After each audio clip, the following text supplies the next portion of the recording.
இந்திய மக்களிடையே டிஜிட்டல் பரிவர்த்தனை அதிகரித்து வருகிறது.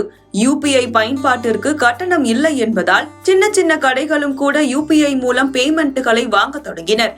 இதன் காரணமாகவே யூபிஐ பயன்பாடு கொஞ்ச காலத்தில் மின்னல் வேகத்தில் அதிகரித்தன. யூபிஐ நிறுவனங்களும் மெல்ல தங்கள் சேவைகளை மொபைல் ரீசார்ஜ், இதர பில் கட்டணங்கள் என விரிவுபடுத்தின. பணம், காசு என்பதை மாற்றி எல்லாமே ஆன்லைன் பேமெண்ட் என்ற டிஜிட்டல் புரட்சியை ஏற்படுத்தியதில் கூகுள் பேவிற்கு முக்கிய பங்குண்டு. இந்தியாவிலும் பெரும்பாலான மக்கள் கூகுள் பேயை ஆன்லைன் கட்டண ஆப்பாக பயன்படுத்தி வருகின்றனர்.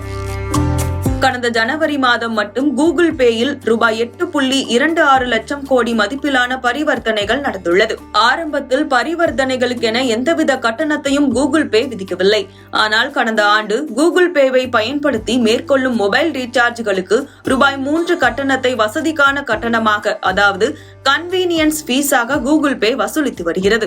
எனினும் மின்சார கட்டணம் மற்றும் கேஸ் புக்கிங் செய்ய எந்த ஒரு கட்டணமும் வசூலிக்கப்படாமல் இருந்தது. இதற்கிடையே இப்போது கூகுள் நிறுவனம் இதற்கு கட்டணம் வசூலிக்க தொடங்கியுள்ளது.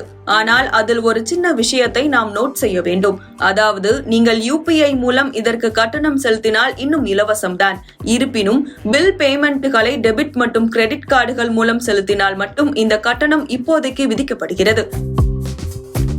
பரிவர்த்தனை தொகையின் மதிப்பில் 0.5% முதல் 1% வரை இந்த கட்டணம் ஜிஎஸ்டியுடன் சேர்த்து வசூலிக்கப்படுகிறது.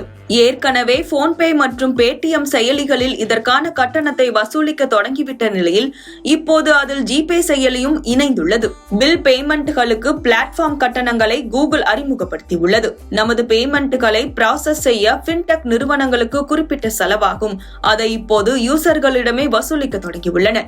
யூபிஐ பயன்பாடு தொடர்ந்து அதிகரித்து வரும் நிலையில் அதிலிருந்து வருவாயை அதிகரிக்கவே இந்த நடவடிக்கை எடுக்கப்பட்டுள்ளதாக கூறப்படுகிறது.